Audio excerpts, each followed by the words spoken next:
Hello everybody, hope you're okay, hope you're having a good day, good afternoon, good evening, good morning, wherever it is, or whenever it is I guess, wherever around the world you are.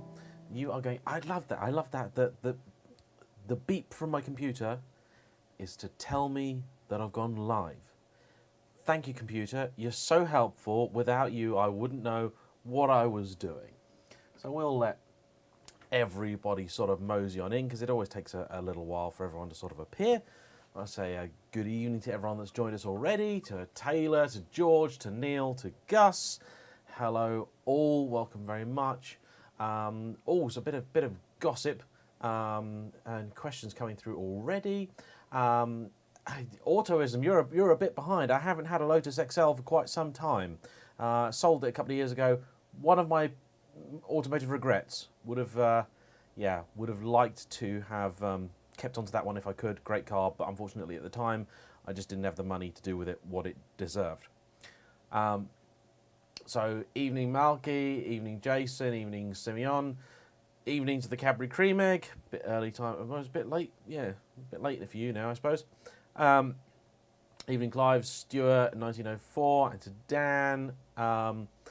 Yeah, okay, so let's start answering some questions, shall we? I will start off with a couple of Ferrari-related ones because that's still the topic of the week. Taylor asked me about the maintenance and servicing. There is going to be an entire video dedicated to maintenance and servicing. And he's asked if there's any particular items on the car that have to be replaced on a sort of age basis rather than a mileage basis. There's nothing particularly frightening on it, and luckily the car has been well looked after by all of its previous owners. Nice history folder with it. It doesn't have, say, like the fuel bladders like something like an F40 does. There's a few big jobs on a 550 you need to occasionally do, but if you keep on top of it, that's kind of the thing with these old cars. I think don't let stuff just pile up. Then you'll get a large bill, which the previous owner had. Yeah, it's not actually a I'm not going to try and pretend for a second that owning a 20-odd-year-old Ferrari is going to be cheap, or that I expect it to be cheap.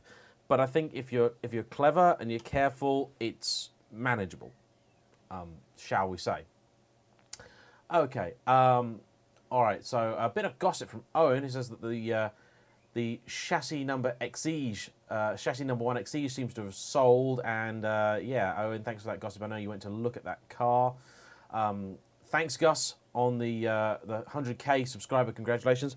That that is a major achievement. And not too long ago, like 18 months ago, I was at like 25k. That's a huge thing. That's a huge thing for me. Still, that is as equally exciting as the Ferrari, to be perfectly honest. Still can't grasp either of them. The fact that it has happened. I have to wait a little bit to get my silver play button, so when I do that, maybe I'll do the obligatory unboxing video with that one. So, let me see. Malky has pointed out the fact that I'm sporting a very trendy lockdown hairdo. Yeah, normally I'll do my hair for you guys. I actually did my hair this morning, but I've ran out of hair gel. I've been going through it at quite a rate. So yeah, apologies. I also look very red today, which is partly the shirt that I'm wearing, and partly the fact I've been outside quite a bit today. I've been doing some filming and whatnot. All right. Clive's interested to see how I get on with the reality of Ferrari ownership versus the myth of Ferrari ownership. I am also excited to find out about that as well, as you can imagine. And as time goes on, I'm hopefully going to be able to do the obligatory 6-month, 12-month, 2-year type update videos with decent mileage on them as well. So that's the idea. Okay. Do I have any friends locally that I can go for a drive with? Yeah, a few. Although unfortunately most of them are quite busy at the moment, which is a shame. All right. Am I going to be tracking the S2000? And that's asked by Carl. I mean, I might, but I'm just not sure. It's just not. I mean, definitely not in its current state. It's not. It needs things done to it. The problem is, by the time I finish doing the mods and things to it, I don't think it's going to pass noise test at most circuits. Once it's got the ITBs on, I think it's not going to pass. So, yeah. Okay. Clivey Boy says that he thinks there should be more exotic stuff and proper mileage on it, and I absolutely agree. And it's a real shame because actually, the whole not driving them bit is actually something that contributes to this idea of Ferraris as being unreliable cars. And it's actually very similar to, say, British stuff, Astons, TVRs, Lotus, that kind of thing. When these cars just sit around doing nothing for months on end, you know, half the year sometimes, it's not good for them. It's just not. There is, you know, no amount of engineering in the world will be able to change what happens to these rubber hoses and things when they're just sat still with... a modern fuel in particular is not very good on hoses, can dry them out, all sorts of stuff. So it's not, yeah, it's not that sort of thing. Do I have any plans for an Aston week? Well, I guess at some point. I do have a V12 Vantage video coming up at the end of the month. That's coming out in a week tomorrow, because that was one of the cars I considered rather than the Ferrari. Something I looked at and gave some very serious consideration to. Have I had any buyer's remorse with the 550? No.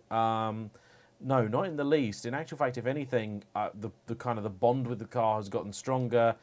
The reaction it gets, I've been out driving it most of the day, to be quite honest. The reaction it gets from people is amazing. People really, really love it.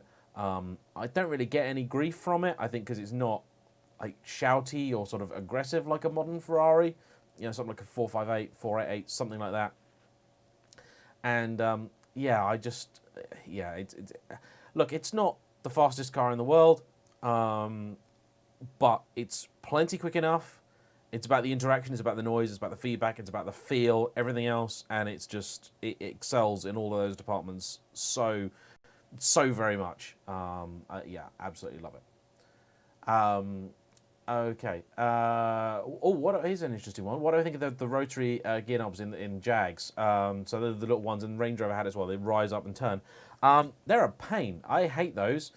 I had one in the Jaguar XF press car that I had, and it was a real pain because when you were trying to maneuver, so you sort of, you know, for drive to reverse, it was really easy just to go from drive to park. There wasn't anything really stopping you going straight into park. So that was an annoyance. That was a real pain. Okay, what do we got here? My tobacco of choice. I don't smoke. There's a joke there. Does anyone remember that song, I Don't Smoke? I don't even have pipe. I'm showing my age there. Okay. Michael's asked a question. When is the 550 review and the quirks and features stuff coming out? Well, as it happens, the 550 review is coming out tomorrow, because I am absolutely awful. I'm utterly terrible at reviewing my own cars. So often I have them and I do little videos and bits on them, but I don't actually do a review.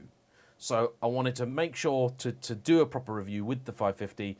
So that has already happened. That is coming out tomorrow. That's going to be part of a sort of little Ferrari week, looking at the front engine V12s. So it'll be a 550, a 599, and an F12. And I also have filmed a Doug DeMuro style quirks and features video on the car, which will probably come out at the end of next week.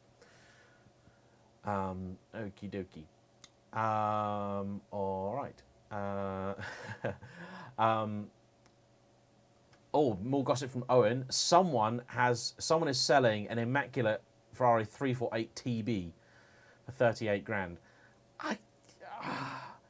I want to try a 348, but I'm struggling to reconcile the idea of spending that amount of money on one. I can see 355 prices going up, 308, 348, all that. Sorry, 328 and 360s, and I can see that. The 348 I've just never ever lusted for. I'm actually getting quite a thing for the 308, more than the 328, I think. Watching Jack from Number 27's videos, if you haven't seen those, please do go check out his channel. He bought a really nice early 308 sight unseen from an auction during the pandemic, and that car looks magnificent, and I will be doing a video on that car soon. We're going to go and meet up with him and do some stuff. So yeah. Okay, so Marcin asked me a question, which is, am I going to do a review of the Series 3 Lotus Elise with the 1.6 in it? which is the slowest version that they ever did. It's been discontinued now. And you know what? I've tried on so many occasions to do a review of that specific car. The problem is they're very rare. They don't come up for sale very often. So by the time a dealer gets one in, we have to organise a data review. That usually takes 3 or 4 weeks to organise.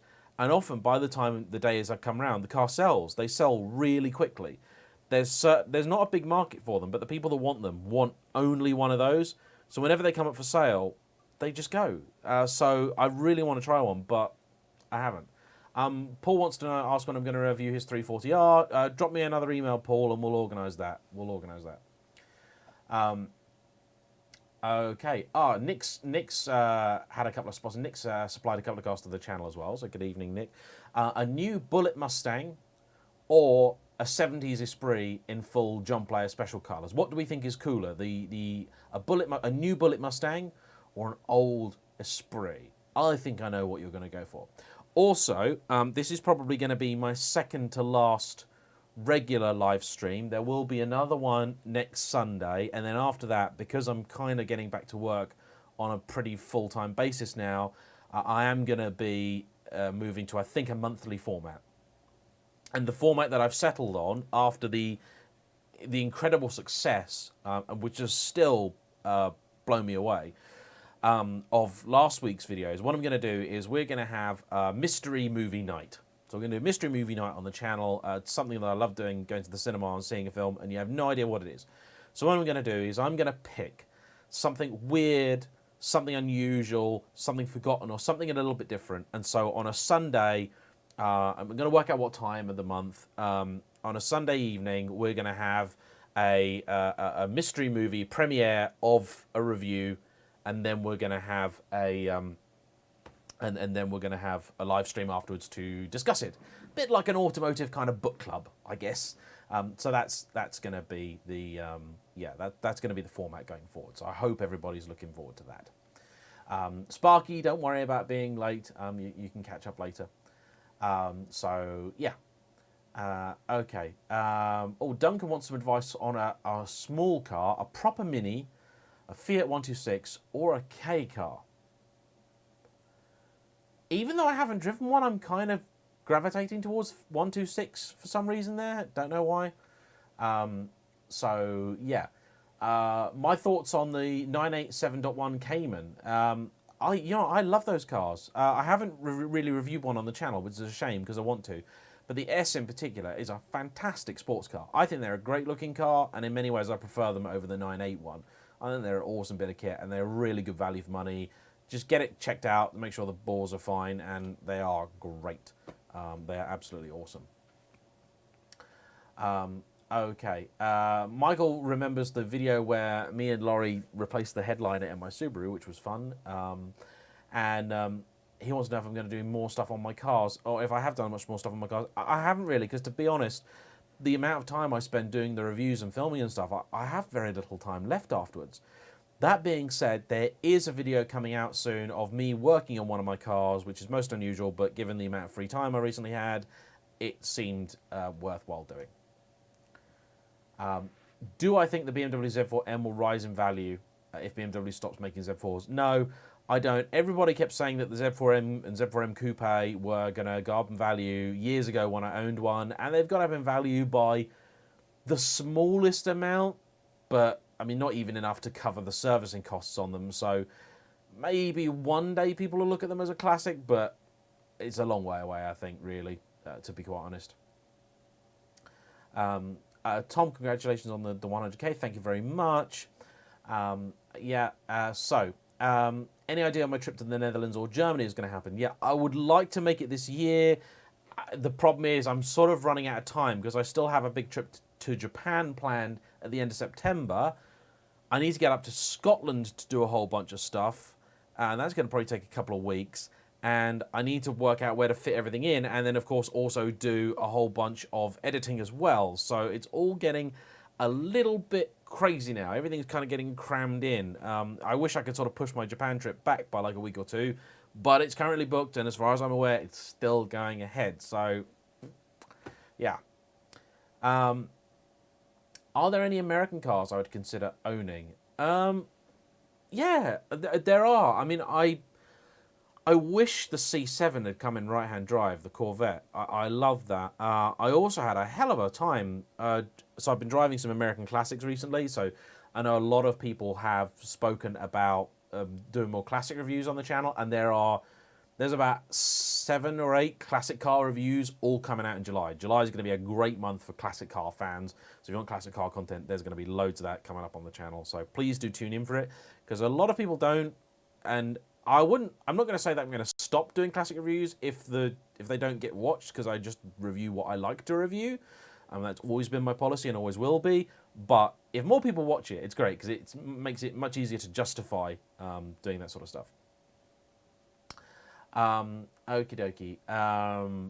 So Michael spotted Laurie in my new intro. Is he going to be in videos regularly now?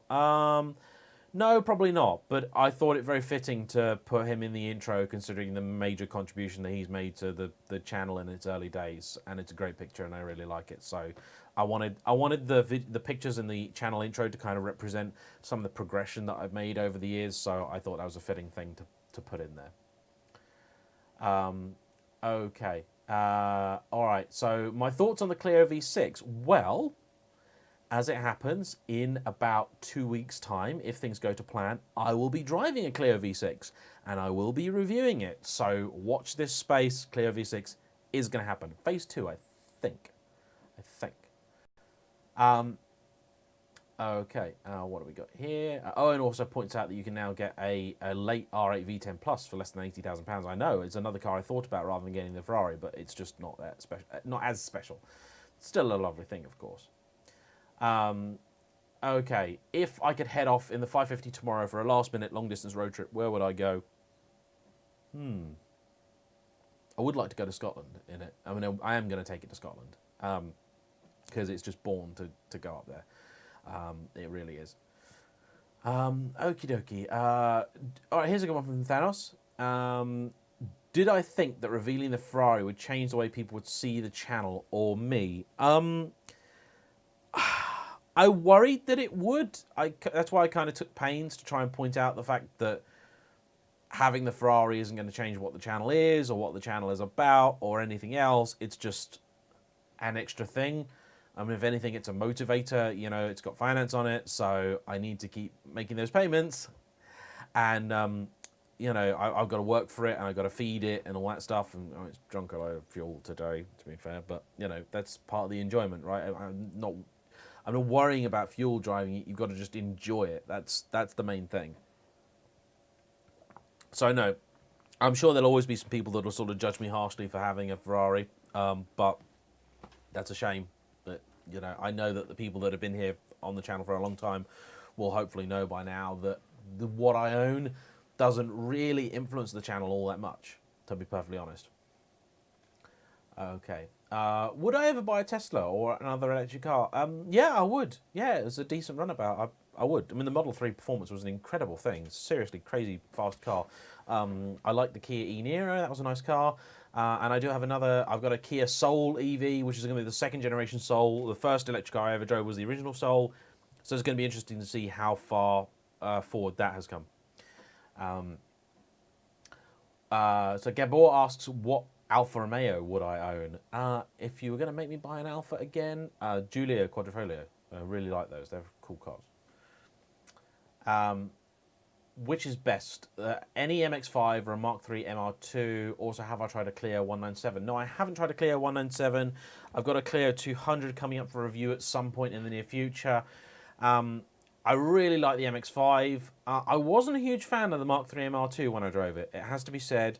But I would like to drive another. So I think it deserves reevaluating. The modified MR2 that I drove was fun, but then it had a V6 in it. So it's so different from normal. I think it's not necessarily fair to judge it. Duncan asks, would I be interested in trying a Zoe? Yes, I very much would, and I have actually already booked in a review of a Zoe. So that's happening. That's happening already. So what else we've got here? Clivey, actually, Clivey's gone shopping for an Esprit and twice bought something else. And actually, Clivey, I'm with you on that one. I have gone looking for an Esprit. I found years ago I managed to save up some money, so I had about 15 grand or so, which was way more than I'd ever spent on a car before. My dream car was a Turbo Esprit, like early 80s, a Giugiaro Turbo Esprit, and you could get one for about 15 grand then. And I had this money, and I was like, I could buy that, or I could buy a Z4M. And my stepmom was selling her Z4M, so there's a really nice Z4M coupe for sale. And I was like, that would be the sensible thing to buy. But I should also try out the Esprit because it's my dream car. I phoned this garage up. It was a cool car. It wasn't probably the Esprit I would have bought, but it looked nice. It was silver with red wheels, and it had been owned by one guy for like 17 years, and they'd got it in.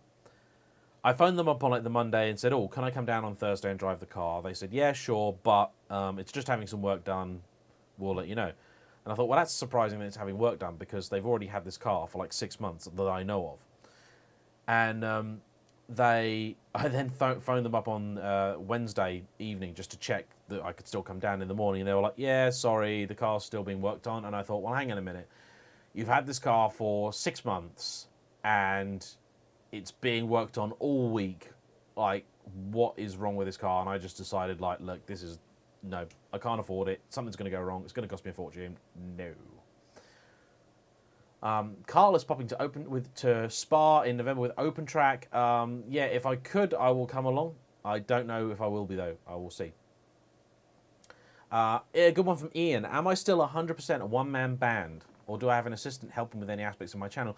Well, there's usually somebody helping. So if I'm filming a review, there'll be somebody helping. Either it'll be the owner of the car, or I have a couple of people that I use as camera people.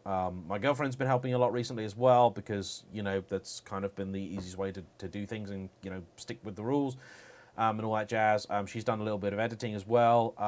I would say it's not 100% a one-man band. It's like 80% kind of me doing stuff, but I need help a lot of time, you know, because to get all these drive-bys and things, like, you have to have help. So usually it's the owner of the car, but yeah, sometimes it's not. If it's a car that I've got from a dealer or from a manufacturer or whatever, it'll either be a friend of mine driving or it'll be me driving with my girlfriend filming or something like that. So yeah. Okay. Do you think I could get a decent, comfortable ride if you went from an 18-inch alloys to a 20-inch on a Jaguar XE? That's quite a specific question, Ian. It's not going to improve the ride, and the XE is quite stiff as it is, so I would try and stay with the 18s if you can.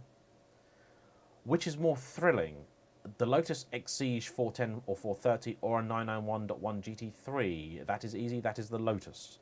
The 991.1 GT3 is an incredible car. It's brilliant, fantastic, and compared to nearly anything else, it's a phenomenally engaging, exciting car. But the Lotus is just that much more thrilling. It really, really is. Clive, I'm glad you're coming around to the idea of me being a Ferrari owner. What are my thoughts on the Aston Signet, and would I ever review one? Yeah, I would definitely review a Signet. Bizarre car, strange idea, and yeah, ridiculously expensive. Really, really crazy expensive. Okay. What's my guilty pleasure cat? Oh, car. Okay.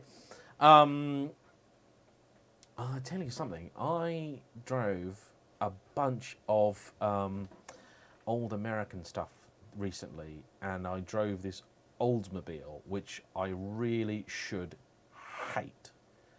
Thumping great big engine, no power, no speed, loads of noise, slushy-matic automatic gearbox, and it was great. It was just so lazy, so wobbly, so soft.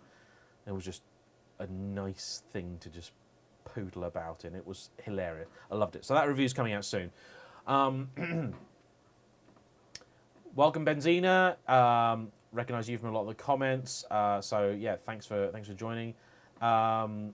Would I ever defect to a car magazine like Car Wow? It's unlikely. I don't think they want me. I'm a bit of a diva. Okay. All right. Ava and Freya are thinking of getting Mercedes AMG GTR. Have I reviewed it? No, I haven't reviewed an AMG GTR, but I have driven one very briefly. My thoughts were that it was an incredibly fast car. Felt quicker even than the numbers suggest. Felt very agile, very darty, but very, very stiff. As a track car, I'm sure it's incredible. As a road car, it felt too compromised for me. That was my takeaway of it. Me and Hoovy do have some degree of crossover, it would seem. It's quite funny. Like sometimes I've bought cars, like the 7 Series, for example. I think he bought his. Annoyingly, I hadn't revealed that I'd bought mine by the time that he revealed that he bought his. So, it would have looked like I was kind of copying him when actually it's just coincidence. Silly minds think alike, evidently. Am I interested in driving the new Ford Puma? Not especially, must be said. I want to drive an old Ford Puma, and somebody has emailed me about doing that. So that's what I'm hoping to do. When do I think the 911 will go hybrid? That is a good question. I suspect in the next 5 years. I think we're going to start seeing the first hybrid 911s in the next sort of 5 years, pretty much. That I think would be likely. Okay, now somebody asked a good Aston Martin question. Oh, it's about DB7 Vantage. Low mile DB7 or high mile V8 Vantage. I was about to say I haven't driven a DB7. I actually have, but it was so long ago that I don't think I can remember anything with any degree of accuracy. The V8 Vantage, though, is a hell of a lot of value for money. My buddy Steve is really enjoying his. I keep getting updates on it. He loves that. And I love it too. It's a cracking car. I would happily have one to dart about in. How come I've had the V12 7 Series for such a long time, but I've only done one video? There are some more videos coming out on it, and it is going to be out for sale soon because I need it out the way. I need it absolutely out the way. Do I think the UK should have a raised speed limit? Yes, I do. Yes, I do. I think the motorway speed limit is horrendously low. It should be 80 in line with most of the rest of Europe because that's what everyone does anyway. So, yeah. Clive, yes, there are more classic reviews coming. Yes, I loved that Citroen DS. That Citroen DS was a fan favourite, it would seem. Not a lot of people watched the video, but the people that watched it absolutely loved it. There's a chap as well who's got in touch with me who's got an SM, so hopefully I'm going to be doing that at some point. And yeah, I adored it. Okie dokie. Am I going to be doing a few twin tests with the 550? Yes, I am. I am already making plans to do 550 versus the first generation Vanquish. And yeah, I do want to do it against a 996 Turbo. Although I'd really like to do it against a 993 Turbo, but 993 Turbo values are obscene. So I think the chances of finding one of those is a bit nuts. Is the 2020 RS6 Avant worth the money? That is a question that is explored in more detail in my RS6 Avant review. What do I think of Ferraris that are not Rosso Corsa? I think Ferraris that are not Rosso Corsa are even cooler than Ferraris that are Rosso Corsa. It depends very much on the Ferrari as well, because some Ferraris, I think, don't suit Rosso Corsa. Some absolutely do. For example, a 308, to me, has to be Rosso Corsa. That's how it's got to be. A 550 looks good in very many different colours. And the 550 as a GT car as well really suits some of the more subtle colours. The Tour de France blue, it looks gorgeous. In greens, it looks stunning as well. And it can work with the wilder hues as well. The Rosso Corsa, there's a few Giallo Modena ones out there, the yellow, all that sort of stuff. Say something like the 355, Wheeler's Wheels, I just mentioned that. They look amazing in yellow. I've got a soft spot for those. Again, they look good in the sort of different colours too. Black, I don't think suits them so much because you lose the lines of the car. Again, they look pretty good in red, but red is not my favourite colour for a 355 at all. It really, really varies depending on the car.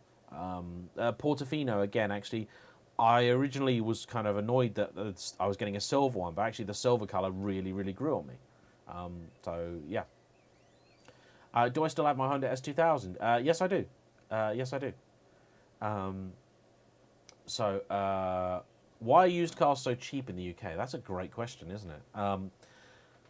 We're a pretty throwaway culture, really. We have this obsession with always having new stuff, and we're also we're quite stupid people, actually. The number of people that I know that will spend thousands and thousands of pounds to save hundreds and hundreds of pounds is absolutely staggering. The number of people that will change into the latest thing or make silly decisions based on saving a couple of £100 of tax a year or a few MPG when they don't even do the miles is just absolute madness. So yeah, I find it very, very odd. But yeah, we're a very fickle people, and we always want stuff that's quite new. So that's very unfortunate. I would much rather see, and I think it would be better for the environment as well, actually, if we had cars that lasted generally a lot longer. I think that would legitimately be a better way about, to do things. Okay, all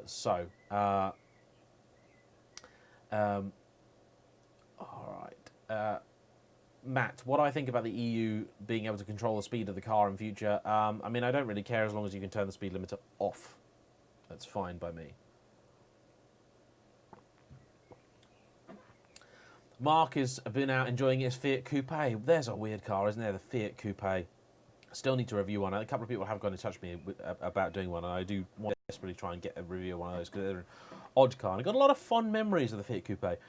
My dad had 3 of them, but the one I remember was a 16-valve turbo that he had chipped. You know, it was a crazy weird thing to do, and it had a stereo with a remote in it, and I loved that stereo. Stereo with a remote in it in a car. I mean, pointless, completely pointless, but cool. Yeah, I loved it. Owen doesn't like the look of the Portofino, yeah. Am I planning any long trips in the 550? Yes, I am, and yeah, absolutely, 100%. A lifetime goal is going to be to take my Ferrari to the factory, especially when the model is called the Maranello. I think it has to be taken back to Maranello. Obviously, you'll all be invited to join me for that one way or another.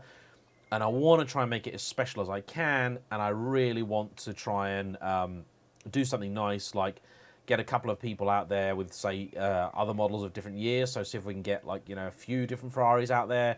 Try and make a bit of a convoy of it. If I can persuade Ferrari UK to maybe lend me an 812. I know a couple of people with a 599, so we could do a little trip, 550, 599, 812, I think would make a really, really good lineup. Yeah. Have ever thought about reviewing a time attack car on a track? I mean, I would. It would be interesting to do. I mean, I'm not the best track driver, so I don't know what I could say about it, but it would be fun. It would be an experience, for sure. Do I like the idea that in a few decades we'll be driven around in cars autonomously? I like the idea of being able to drive a car when I want to drive it, but I'll be completely honest. I have done so many journeys in my life where if someone said to me, I can press a button and the car will just do it for me and I can have a bit of a nap or watch some TV, I would completely do that.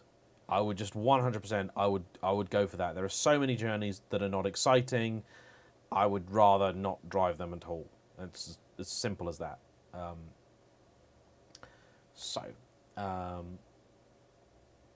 Let me see, what have we got?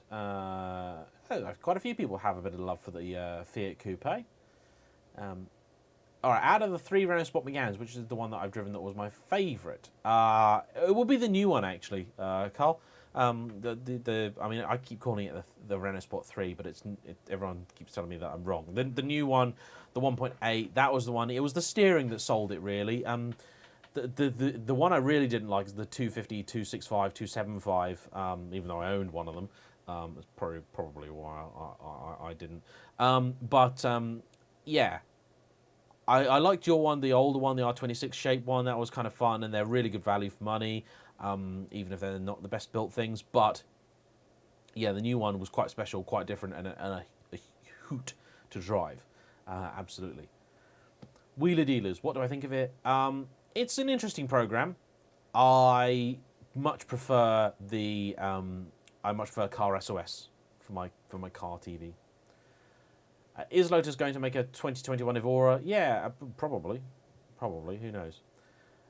What platform do I use for editing? Good question. I've been playing around with editing software a lot recently, actually, seeing if I want to change. I'm currently using Adobe Premiere Pro, and as flawed as it is, it still seems to offer the best blend of all the things that I need. So I tried DaVinci Resolve, and I got angry with that after about 20 minutes. I tried going back to Avid, and that didn't want to work with the footage that I had. So, yeah, that's that's what I'm using at the moment. How will Brexit increase the prices of cars for us? I don't think it's going to be that that dramatic, to be honest. Okay. Benzina Paul, thank you for your offer. I will almost certainly take you up on that. Try and organise some stuff around Modena. Do I have any plans to review an R34 GTR? Yes, I do. I have plans to review an R32, 33, 34, and a 35, and I'd like to try and do that all in the same week. And in fact, that's a good reminder that I need to get in touch with the guy with the 33, because then the same person has a 32, 34, and a 35, and the 32 and the 34 are incredibly special cars. So I need to sort that out. I'm very excited about that because those are real childhood dream cars as well. Okay. How about a Nissan 300 ZX twin turbo in a review? Yeah, if I could get a hold of one, I would. Simple as that. Do I rate the current M3 competition? No. Okay, Easy Rhino's made a reference here. Do I fancy buying a cheap, damaged but repairable Diablo, which I suspect is a reference to the recent incident on Top Gear, where Paddy McGuinness crashed a Diablo, driving, in his words, at 35 mile an hour on the North York roads. Now, I was on the North York moors a week and a bit ago, and I was driving, and I wasn't driving at 35, and there was no oil on the road anywhere, and I find it very difficult to believe that he would have just completely slid off the road at 35, even if you hit some oil. That I find a little bit difficult to believe, personally. Don't know about you all, but that's my take on it. EV Elise, will it happen in the next 5 years? Well, it happened 10 years ago, didn't it? Tesla Roadster's just an Elise with an electric motor in it. What did I shoot in... Mark, what do you mean? What did I shoot in TV camera for at Wise? I'm not quite sure I've read that correctly. What do I think of air-cooled Porsches? They are overpriced. They are, definitely. I enjoy them. They're very cool. They're very relaxing cars. They're the sort of car that, you know, I drive one and I'd be like, yeah, I'd happily own one of these until I realise that... I mean, so there was a 993 Turbo S on Collecting Cars, and it was up, the last time I checked, I don't know if it even made its reserve, but it was at £270,000, which is, well, like quadruple, more than quadruple what I paid for my 550, which is like, what? Like, I mean, yeah, just, okay, like, sure, if you say so. All right. Any interesting things that I found when looking through the history of my 550? Not really. Nothing crazy. The seats have only been refurbished like the once, I think, and that, which is kind of amazing. All right. Okay, so Sparky Racing Boy says he was also driving with an XJ220 and an F40, and one of those dropped the oil. Yeah. I got an email from a producer a few months ago, actually. It must be maybe earlier, asking if I could put them in touch with the owner of the XJ220 that I featured on my channel. And seeing the XJ220 on Top Gear, I can't help but wonder if that guy was then working for Top Gear, working for the Beeb, because that seems quite likely, doesn't it? Have I driven any Nobles? No, I haven't. I really want to, but I would like to, but I haven't yet. That's something I really need, a box I need to tick off, because when I was at school, about 15 years ago, Nobles were cool, really cool.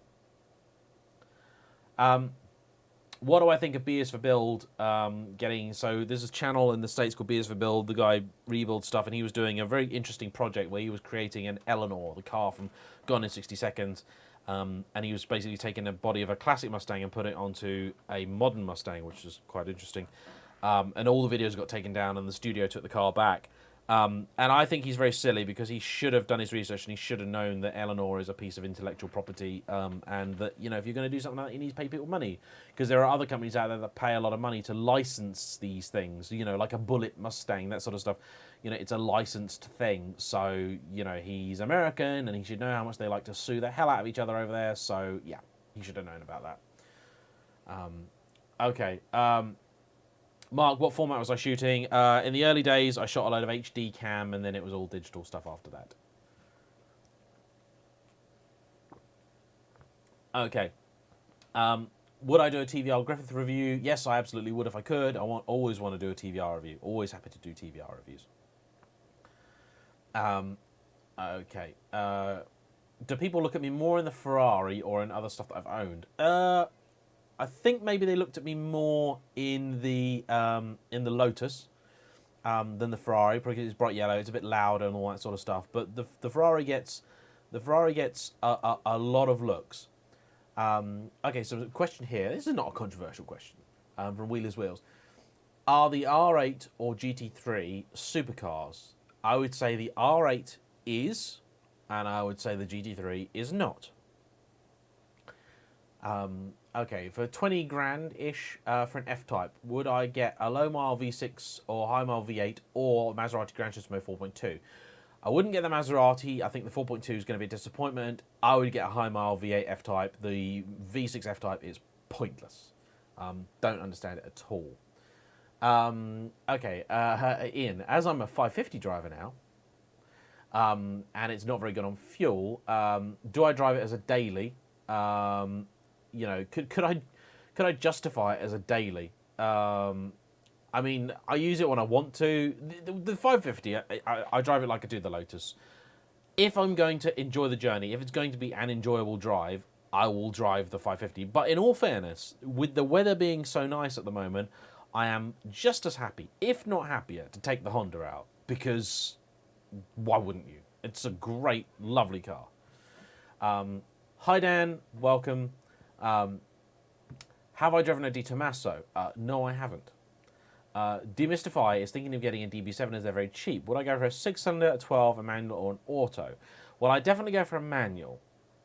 And although my initial feeling would be to go for the V12, I kind of think that the straight 6, the supercharged one, would be kind of fun to try. I really want to get a DB7 on the channel at some point. And unfortunately, the prices of them have gone up quite a lot. But yeah, my temptation would be for the straight 6, which is what it was originally designed as. And Ian Callum, I think, really did prefer that. What's my favourite kit car? I did enjoy the GT40. GT40 is a lot of fun. Dan, any plans to review a Lexus LC500? Yes, I have reviewed a Lexus LC500. Search it on YouTube, you'll find it. Okay. Have I seen Soap car restoration? Yes, I have. Yeah. Great guy. His name escapes me, but yeah, really talented, amazing, high quality production stuff. Very, very cool guy. Okay. All right. So, let me see. F-150 Lightnings. Honestly, I can't comment. I know nothing. Nothing. Michael, have I ever been screwed over by a car dealer or garage? Yes. Several times.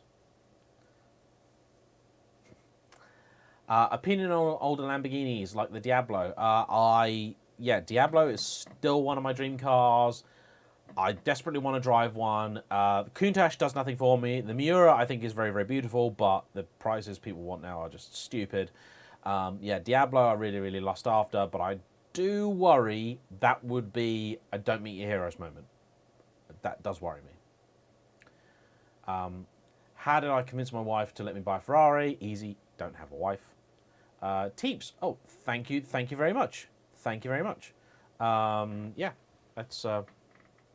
and as you the fact that you have patience would imply that you're in fact one of our lovely emergency services or whatever, or our key workers wherever in the world you are. So thank you very much. Okay. try and get my hands on an Opel Ascona 400. I wouldn't even know where to start with that one, to be quite honest.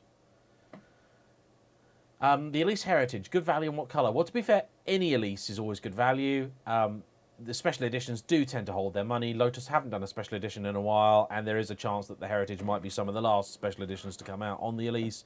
And I think I would be tempted right now to be looking at buying an Elise, because you are going to be getting one of the last. You really are. Very, very special thing.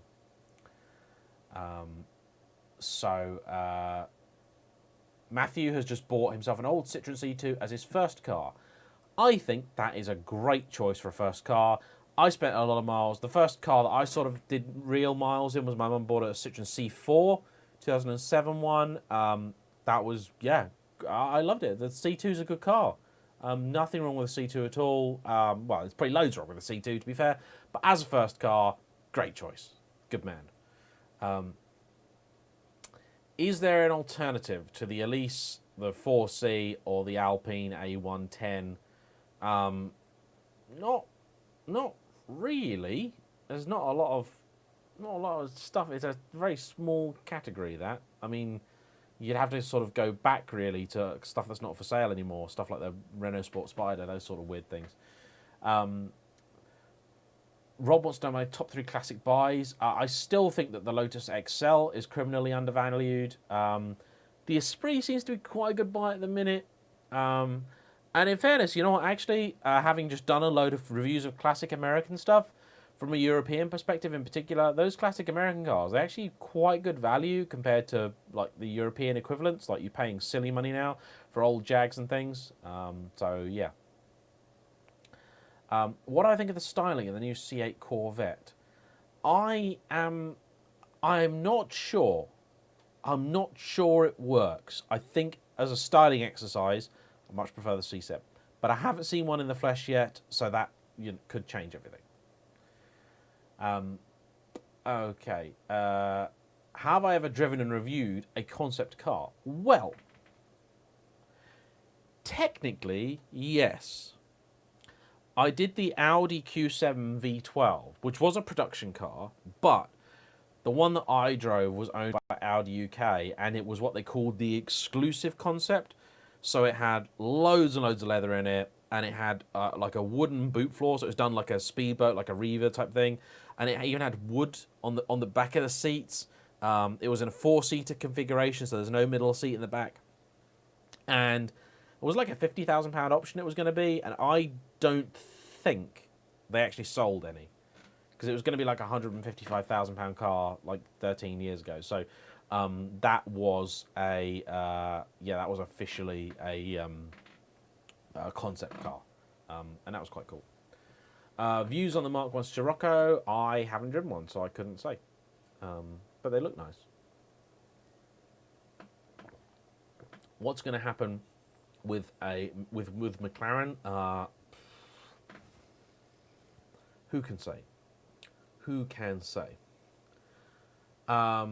Okay. My thoughts on French cars in general. Are they all as bad and unreliable as Top Gear says? Well, no. You have to take each one on a case-by-case basis. There's loads of French cars that are pretty good, pretty robust. I mean, even stuff like, I did a sort of jokey video on it, like the Peugeot 307. Like, stuff falls apart on them, but they're overall pretty unkillable. Like, if someone came to me being like, I want a cheap car to muck about in, like, 307 is like, you could do a lot worse. You could do a hell of a lot worse than the 307.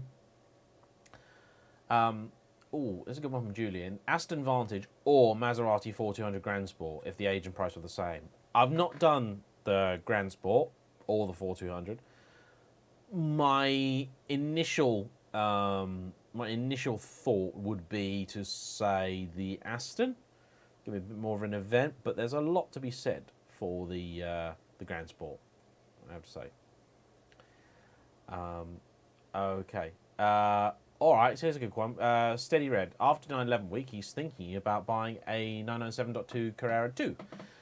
But is he going to be disappointed after driving turbo cars for the last 10 years? Also, are the maintenance costs going to cripple me? Well, Steady Red, what are the turbo cars that you've been driving over the last 10 years? So then I can tell you what your expectations should be vis-a-vis performance, running costs, and all that sort of stuff. Thoughts on an original 2.5 Boxster? Yeah, if you get it cheap enough, it'll be a fun car, because it's got a 5-speed gearbox in that as well, which is like an unkillable gearbox, I think. And yeah, if you're not fussed about going fast, because you're not going to go fast in the original Boxster, it can be it's a Porsche for not a lot of money at all. So I'd literally get it, make sure it doesn't need anything big doing, and then just drive it into the ground. Yeah.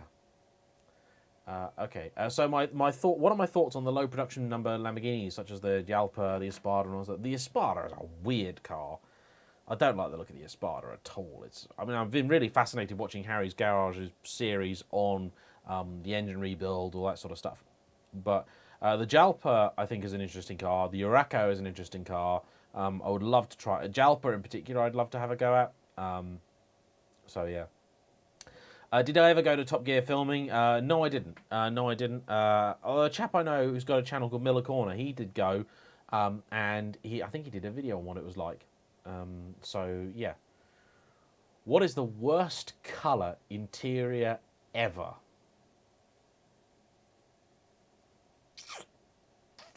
My opinions on interiors have changed quite a bit in the last few years, it must be said, because I used to just be like, I just want black, you know. However, I think I really don't like some of the fabric stuff, like brown velour. Yeah, that's mega 70s, isn't it? Brown velour interior, that will be awful. That's pretty bad. Are aftermarket warranties worth it? Yeah, they can, if they're good ones. If there's a legit decent company, yes, they can be. Why is it that in the UK we see a lot of fast versions of normal cars, when in the Netherlands they don't get many? Is it just the price? I think that's a big part of it. I think that's a very big part of it. Matt is loving the channel. Thank you very much. And he's just unsubscribed from Archie's channel.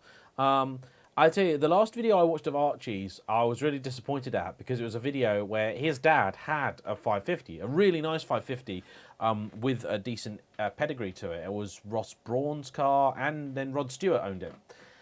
And I watched the video hoping I would learn something interesting, because there's so few videos out there on 550s, and I learned nothing at all. And I was a bit disappointed about that. I know he was being very gentle on the car because it was up for sale, but I hoped to glean some information from him about it, but 'twas not to be. Okay, have I driven a 512 TR? No, I haven't. Would love to drive an old Testarossa, or a TR, or even an M, but yeah. What cars do I remember as being ubiquitous once, but now nowhere to be seen? I mean, old Fiestas, surely. Used to see those everywhere. Vauxhall Cavalier. The world was covered in Vauxhall Cavaliers, it seemed like. And now I can't remember the last time I saw one. Okay. So, there we go. Are there over 45 reliable cheap cars? Well, they probably are by now, to be fair. They probably are. And if something breaks on it, it's probably going to be quite cheap. Do I have any recommendations for a sub £3,000 first car? Get something French. A 307. There you go. A 307. There you go. Done. Have I driven a Lotus Carlton? Yes, I have. There is a review on it. Go and check it out if you want to know more about it. Okay. I tell you, actually, Clivey's just mentioned something, and it's sent me on a completely different tangent. People were talking about interiors. Does anybody remember the baseball glove interior that Audi did on, was it the second gen TT? Maybe the first gen TT? Yeah, that was crazy with the big stitching and stuff, and it was designed to look kind of like a baseball glove. That was mad. That was the Germans going a bit strange. That really was odd. Okay. So, who is my least favourite YouTuber? That I'm not going to say. That I'm not going to say for obvious reasons. Yeah, the Isuzu V-Cross. Oh my, there are some really odd cars, aren't there? The There was one on the Top Gear, the Mitsubishi, is it the Pajero Pinin? The built by Pininfarina? Yeah. Although that being said, the 456, the first 456, the pre-modificata version, was also built by Pininfarina, and they built them quite well, I think. So they were decent cars. Do I want to review a 1.2 Fiat Panda? I kind of do. I kind of do. Vectra GSI. Oh, yeah.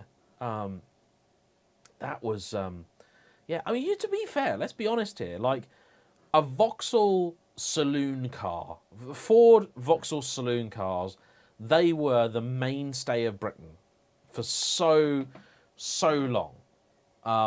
And now they're just gone. I mean, saloon cars were so good for so many reasons. I mean, the boots on some of these cars, they were cavernous, fantastic things. And now you just don't see them. I mean, I did the Accord review, which I put out today, and yeah.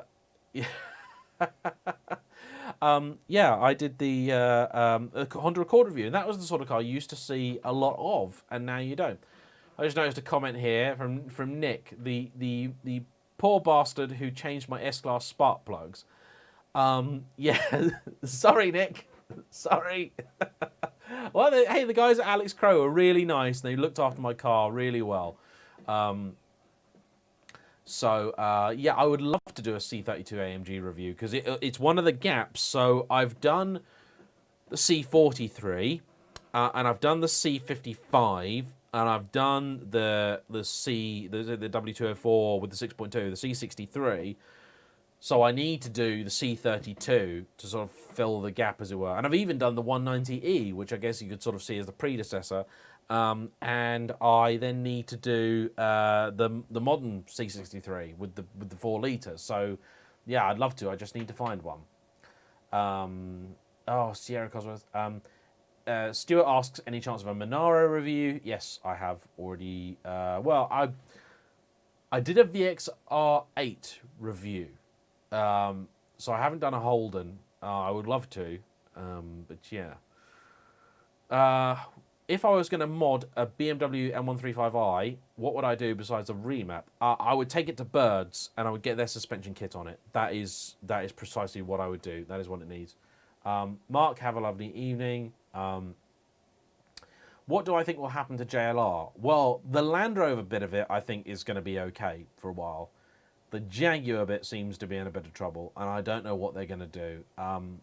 They desperately need that straight six to get in more cars. An F-Type with that straight six in it, I think, would be an awesome piece of kit. That would be really, really cool. Have I ever driven the car of somebody famous? That's a good question. And I'm not sure that I have. Yeah, not sure that I have. I'm struggling to think. No, don't think so. Don't think so. Have I ever driven a manual F-Type? No, I haven't, sadly. Annoyingly, they didn't really do any exciting specs with the manual, which seemed to defeat the point entirely of offering the manual at all. If they'd done a V8 manual F-Type, that would be exciting, but they didn't. So, yeah. Here's a good one. What cars did my parents drive while I was growing up? Well, it was a real mixed bag, actually. My mum had some estates. I recall there was a Mercedes ML that was a horrible car. There was an A-Class, the first gen A-Class, the long wheelbase one. I think it was an A170 diesel. Dad had a bunch of different things. There was a couple of 911s. There was a 996 C4. There was a 997 C2S in about 2005. There was some Jags. Dad had an S-Type, and he had an XKR. There's been a mix of cars, really. Some vans. Mum had a Boxster for a little bit, a 986. Yeah, there's been a variety of different things, really. I've been quite lucky. My parents are quite petrol-heady people. Okay. David likes the affordable car reviews, and don't worry, David, I am going to continue doing affordable car reviews all the time because I love doing them as well. Okay, so do I think the new Defender will be a success? Probably. Yeah, probably. People seem to be buying these things en masse anyway. So yeah, I mean, it probably would have been a bit more of a success if it was launched at a different time, but there's not really much Jaguar and Land Rover could have done to predict, you know, all of this stuff from happening. So, not really their fault. Okay. Benzina Paul thinks I should do a 4x4 week. That would be quite interesting. The really unnecessary, 4x4s. That would be quite fun. So, yeah. Okay, Jeff, thank you. I'm glad you're enjoying watching. I do love doing the live chats, though. I mean, there are some questions that keep. Today's been good. Today's been good, actually. There haven't been too many questions cropped up, like where's the Celica and all that jazz. And I know someone's going to ask that now, aren't they? Just to be difficult. Yeah. Sparky. Oh yeah, my dad definitely had more interesting cars than a 1974 Cadet. Although my dad's dad, my granddad, had some really odd cars. Had a load of Vauxhalls because they did live in Luton at the time, and I'm pretty sure my granddad, when he was in America, had a Renault Fuego Turbo, of all things. Midlife Crisis doesn't really like Lambos other than the early stuff. What's my favourite Batmobile? The Tim Burton one, I think. Yeah, the 1989 Batman one. David, yeah, the Celica SD. Yeah, honestly, I mean, the Subarus are much faster car than the Celicas, but I don't buy the cars for their speed anymore because, I mean, I was driving an Audi S1 earlier this afternoon, and honestly, on a back road, way faster than my Ferrari. And that's completely not the point. Like, that's just, that's the way it is. So Moz would like to see the Yaris GR4 compared with the Celica GT4. I would love to do that. Would I review a Dodge Ram SRT V10? Yes. Yes, I would. Yes, I absolutely would. Okay, Anthony is thinking of buying a 430 Cup. If you're thinking of buying a 430 Cup, and if you're in the UK, can you please buy my friends off of him? Because it's a very good car, and it means he'll get another car, which means I can get something else to review. Concern about noise on track, though, which is a very valid concern. The best fix for it, yeah. So there's two fixes for it. You could either get Lotus I found out they do an official track exhaust for the cars, which is about 2,000 quid, and that will get you on any track. Like, it's really quiet. It'll get you on track. Or Comatech are working on a little pipe to fit to the back of the exhaust. It's not available yet for the titanium exhaust, but they're working on something, so that I would use. And then the car on track is going to be incredible. Absolutely awesome. What could I directly compare to the Celica? Well, what would the Ford have been at the time? Because I remember that the Celica was a really expensive car. Like, in the UK, you had the Impreza, I think it's the Turbo 2000, and that was like 20 grand. And then I think, was it the Escort, RS Escort Cosworth was about 25, and the Celica was like 30 grand.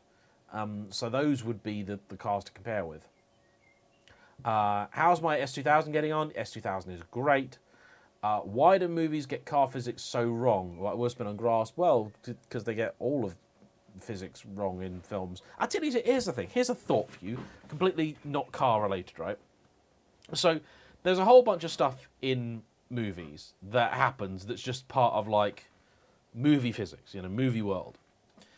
And a lot of it we just kind of take for granted. And some of it I can understand why they think they would get away from it.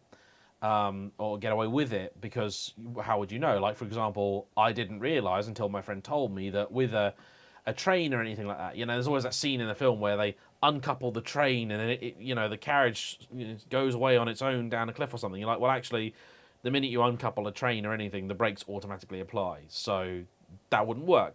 But I wouldn't know that because I haven't driven trains, and it's only because I've got a friend who drives trains and HGVs that I know that. But here's the thing. There's always a scene in a film, normally an action film or a horror film or something, where there's someone's trying to get away from the killer, or they're trying to chase the killer or something, and there's a there's a lift, and the lift doors close, and someone gets to the button, they just miss it. Now I don't know about you, but whenever you get in a lift, if the doors are just closed and someone presses the button, the doors just open again. The doors just open again. So I'm like, that's random. So the really annoying car film is Need for Speed, because they spent all this time doing so much stuff for real, and then they did some really, really unrealistic stuff. Like they're like, we got a modified Ford Mustang to 230 mile an hour on a track, which you're like, yeah, that's not going to happen. And also they, the guy has this idea that the fastest way to get around any corner must be to drift. And it's like, it's not though, is it? It's not. Okay. Yeah, here we go. What other questions we got? So that's me going on a rant. Favorite driving road? I don't say what roads I enjoy driving because that's what I do. Favorite car chase in a Bond film? I mean, it's my favorite Bond film, so I have to say GoldenEye. And you got two to choose from there, because if you want the action, you've got the tank chase, which is quite spectacular, or you've got the 355 and DB5 at the start. I mean, two like amazing cars, like that's pretty cool. Will I ever? Okay, so Paul, you need to do some research here, good sir. I have indeed driven a Renault Alpine GTA, and I have done a review on it, and I have driven a Venturi Atlantique 300. I'm very proud of that video because I was pretty much, I believe, and I haven't found anything to the contrary, I was the first person to do a video review on a Venturi in English for 20 years. The last video, the most recent video I could find on a Venturi, it's a mix between Vicky Butler Henderson when she was still on Top Gear, or Richard Hammond when he was still on Men and Motors. So, yeah.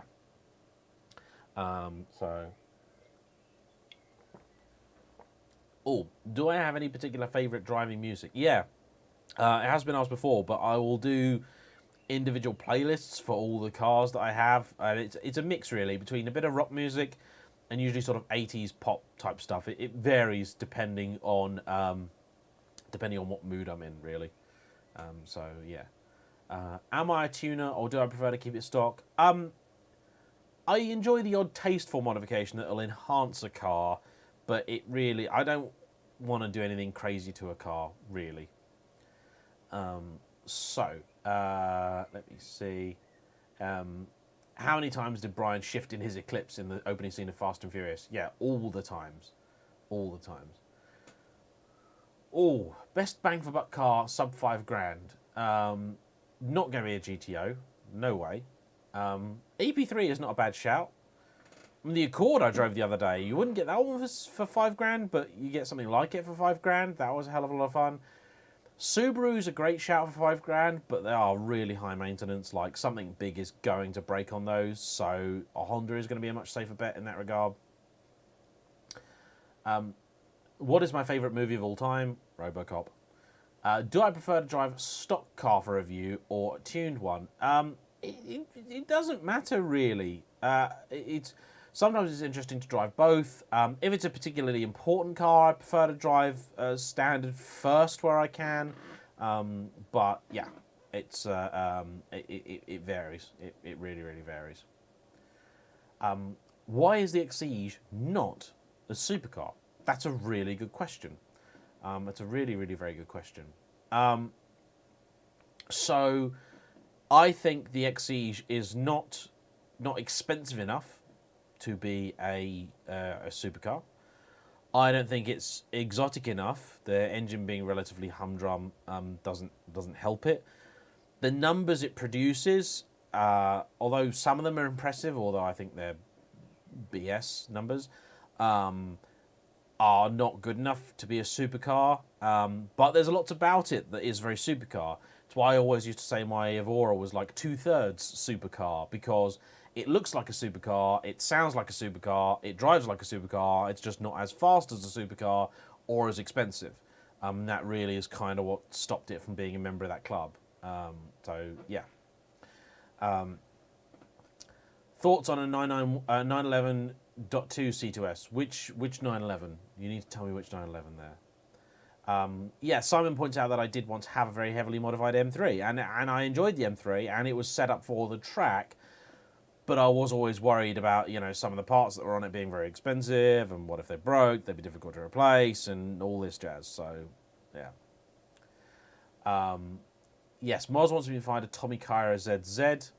I am on it. Okay.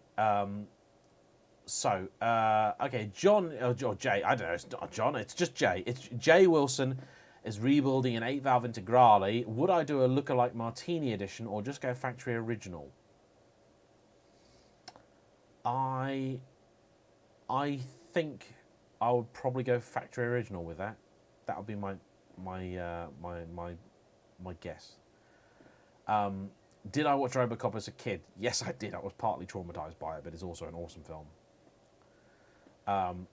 Do I think an Evora before the 400 is worth a buy? Yeah, I do. Especially, say, the Sport Racers, because they were really well-sorted cars by then. An S Sport Racer is a very good buy. Yeah, very decent thing. Lewis is looking for a half-decent first car. It's got a bit of poke, but is semi-practical. Would a V6 Alpha 159 be a good choice? No. No. They're not practical. They're not fast. They're heavy. They're terrible on fuel. And they have a lot of problems. A lot of problems. Don't do it. No.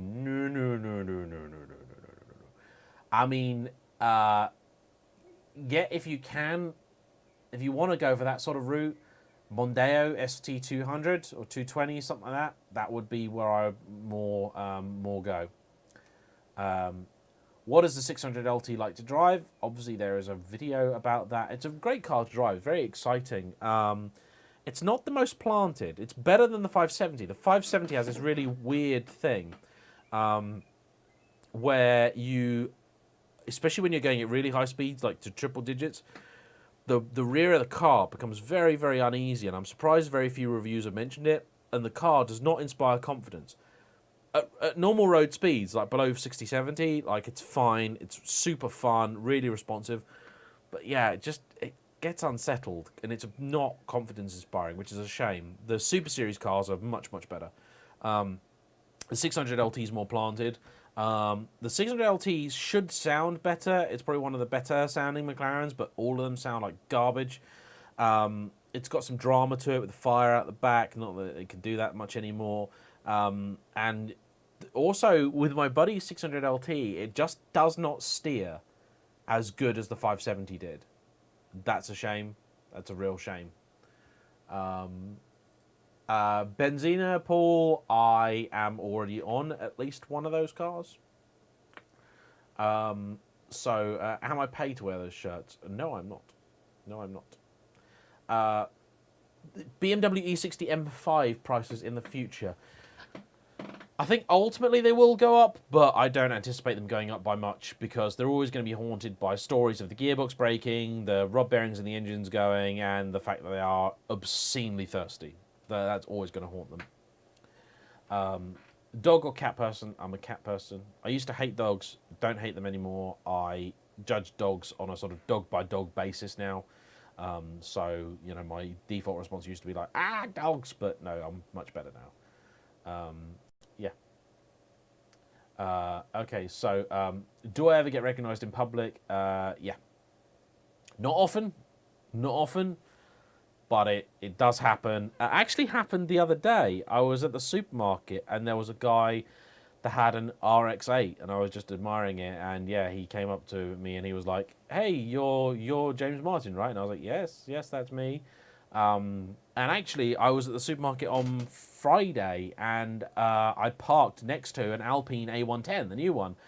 And I was looking at it, and the guy came up, and I was in the S2000, and he started talking about the S2000, and he really liked that, and I really liked his car. And I was talking to him, and he was like, "Oh, I've seen one of these cars," because I said, "Oh, there's another one that must live locally to me because I've seen it a few times." And he said, "Oh, well, I've seen one online testing or something," and I was like, "What do you mean?" And he's like, "Oh, there was a review of it, and I was on the roads locally," and I was like, "Yeah, that was me reviewing it." So yeah. Oh, and I'm going to look up that story about the McLaren. Yeah. um, okay. All right. Thoughts on the transit trail? I don't know. I don't know. Anyway, everyone, I am quite tired because it has been a very, very long day. I am going to go up. Let's all go and look up the Hayward McLaren incident. Although I did see pictures from a chap.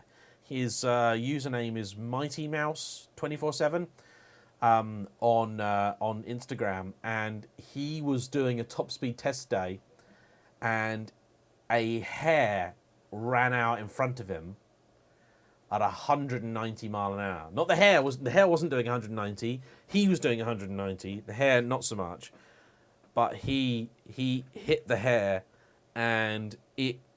So the front of a McLaren, you've got front nose cone, and you've got the boot is like a plastic bin almost. The hare went through the front of the car, through the front. It went through the front of the boot. It went through the back of the boot, it was like a furry smoothie that kind of coated the battery. Like that was that made a mess. Like it was an armor-piercing hair. That's exactly what it was. It was unreal. It was like firing a furry bowling ball at your car at only 200 mile an hour. That's bad luck for him. Anyway. Thanks everyone for joining me. Sorry it's been a shorter one this evening. I'm going to try and think of a theme for next week. Maybe I can even trial the whole mystery review type thing because I've got an unusual car lined up that actually might be really, really good. So yeah. So thanks everyone for joining in. Thanks for the donation, and stay safe everyone. I hope you've had a great Father's Day for those that are having Father's Day and all that jazz. And cheers.